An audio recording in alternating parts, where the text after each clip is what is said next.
चाय वाले की ईद। शाहिद की एक गांव में चाय की एक छोटी सी दुकान थी। पूरा दिन मेहनत करके शाहिद अपने घर वालों के लिए पैसे कमा पाता था। शाहिद जिस छोटी सी दुकान को चलाता, उस दुकान का किराया ही 1200 रुपए था। महीने में जो भी शाहिद कमाता, उसमें से 1200 रुपए उसे किराए के लिए निकालने ही पड़ते थे। ऊपर से एक छोटी सी झोपड़ी जिसमें शाहिद खुद रहता था, उसका किराया 1500 रुपए था। उसे दुकान की कमाई में से 1500 झोपड़ी का किराया भी निकालना ही पड़ता था। शाहिद के घर वालों में उसकी बेगम सवेरा और बेटा असलम और बेटी का नाम दुआ था। उनका गुजारा करना बहुत ही मुश्किल था। एक दिन शाहिद दुकान पर जाने लगा तो उसकी बेटी दुआ बोली, अब्बा ईद आने वाली है, मेरे लिए क्या लाओगे? मुझे एक नया जोड़ा लेना है, बिल्कुल गुड़िया जैसा। उसके अब्बा लाए हैं गुलाबी और नीले रंग का, बहुत ही खूबसूरत है। मेरे लिए लाओगे ना अब्बा?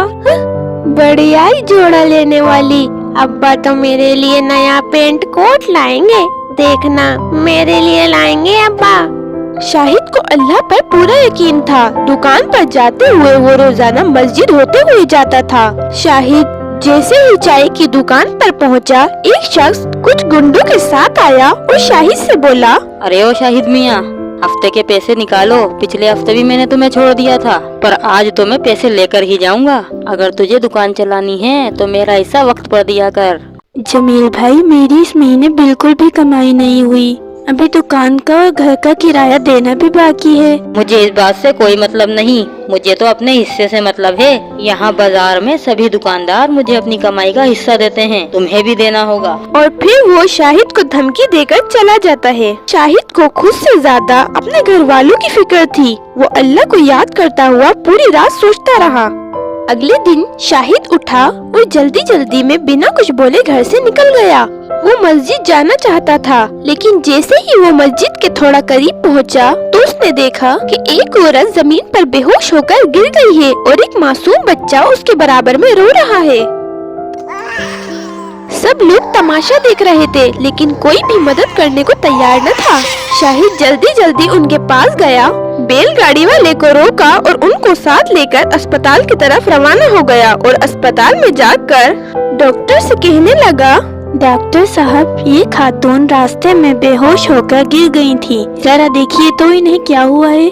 डॉक्टर उस औरत का चेकअप करता है और फिर शाहिद से कहता है, देखिए, घबराने की कोई बात नहीं है। इनका बीपी हाई हो गया था, जिसकी वजह से इन्हें घबराहट हुई और ये बेहोश हो गयी। मैंने कुछ दवाइयाँ और इंजेक्शन दे दिए हैं और अब ये खतरे से बाहर हैं। होश में आते ही आप इन्हें ले जा सकते हो।